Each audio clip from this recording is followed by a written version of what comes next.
I mean, you know what I'm saying? There's another reaction. We're gonna be react to what's it like to get traded in the NBA. That's what this video talking about. NBA players earn millions of dollars, and there is usually an army of people that handle their health, nutrition, schedule, and even wardrobe. However, around each trade deadline, NBA players get nervous and uneasy because they know their lives can be turned upside down. In this video, we'll talk about the ugly side of the NBA business, lies from general managers, constant life on the move, and not seeing your families for months. Here's how the process of being traded looks from an NBA player's perspective, and how stressful it can actually be. Lies. Basketball is a game, but the NBA is a business, where everybody always looks after themselves first. There are plenty of examples of that. Players who are in the final year of their contracts might not play team basketball anymore, and can only be interested in pumping their numbers so they'd get a better deal in the offseason. An owner might not want to pay the luxury tax, and he can instruct his GM to trade good players to decrease the salary cap, even though he initially promised to spend a lot. And then the GM, whose job can also be on the line, might tell a player that he's not getting traded for sure, and then trade that player when the next offer reaches his table. From a general manager's perspective, it's tough to tell the truth to players. If you tell somebody that you are looking to trade them, it might affect their performance on the court, and if the trade doesn't happen, you have just built up unnecessary tension. I remember that trade the right player there. might not sign another deal with the team in the future. So a lot of GMs blatantly lie to their players. Yeah, we love you. You've been great for us. You're certainly not getting traded.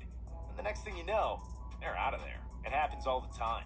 The general rule of thumb is that if the management thinks they can get more value in return, you will probably get traded. As a player, trusting what you hear can soon work against you and lead to big disappointments. Finding out on the internet. During trade deadlines, trades and rumors float around so fast that it's difficult to keep track of it all. Plus, most of it is just false information, and it's hard to know what to trust after a while. And more often than not, players find out about the trade through social media and are usually informed about their next team by Adrian Wojnarowski, rather than their agent or somebody from the franchise. Anthony Davis found out that he was traded to the Lakers on Instagram.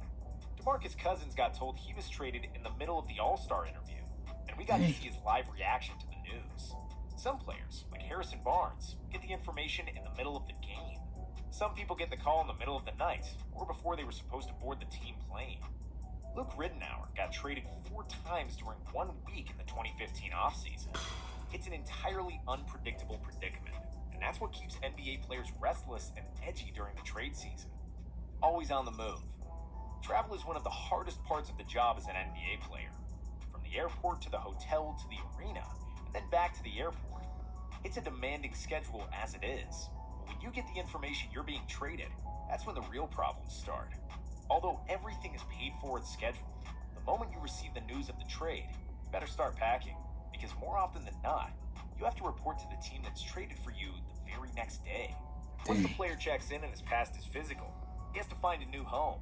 Usually, it means living out of a hotel for more than a month, and spending all of his free time away from basketball and finding and decorating a new home. For example, instead of chilling in the house in Miami after practice, all of a sudden, he has to spend the next month with real estate agents in Toronto, picking up furniture, changing documents, etc. Their clothes might take time to get to the new spot, as well as their cars. You might say, well, these people have lots of money, and they can hire people to help them move or just buy new clothes. While that's true, NBA players are just like anybody else who has to switch homes. Money definitely helps, but moving takes time and energy. It causes stress.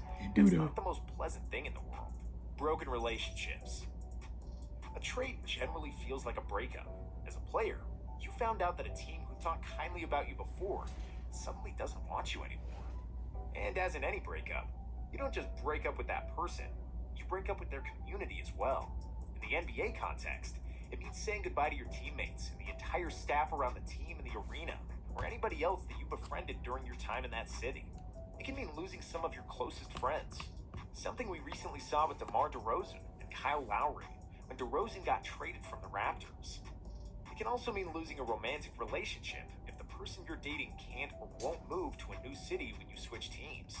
Kendall Jenner for sure didn't want to live in Detroit, I can tell you that much. Moving into an unfamiliar environment and into a new city is pretty much the same as changing schools or a job in any walk of life. You have to meet new classmates or colleagues all over again, find new routes to work, places to eat, and it usually takes a while for life to get comfortable again. Family trouble. The most challenging part of getting traded is moving the family to a new city. If a player has kids, they often stay in the city of their former team until they finish a semester in school. That means a player might not see his kids in months. It's the same thing with parents, and pretty much everybody who the player cares about is affected by the trade. They are either going to stay in the same city and see their dad, husband, or son way less than they previously did, or they're going to move with him and lose many of their own relationships they built over the years.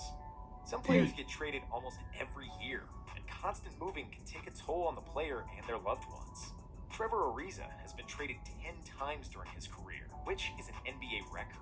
I bet he's already used to the whole process, but it's definitely still annoying when it happens. Pressure. While the players are busy with moving into a new house, getting their family to a new city, they still have to perform on a high level. The NBA is an ultra-competitive league, and nobody cares that you didn't see your kids or slept in your own bed for weeks. You have to remain productive through all the stress, and your game can't drop off on a new team, which is something easier said than done. The job of an NBA player has a lot of perks, and it's generally a job where a lot of your life is pre-scheduled and organized. However, it's also a job that involves living in constant limbo, not knowing where you'll be waking up the following day, and not in a fun way. But like the NBA veterans will tell you, you get used to it. And although it's not really comfortable, and there can be tension and mental fatigue, you become numb to all the nonsense that comes with trades. And at the end of the day, it's worth it. When the salary is as good as it is in the NBA, almost anybody would accept having to move unexpectedly every once in a while. Hey. That's the end of the video, man. Make sure y'all like, comment, subscribe, turn post notifications. And I'm out.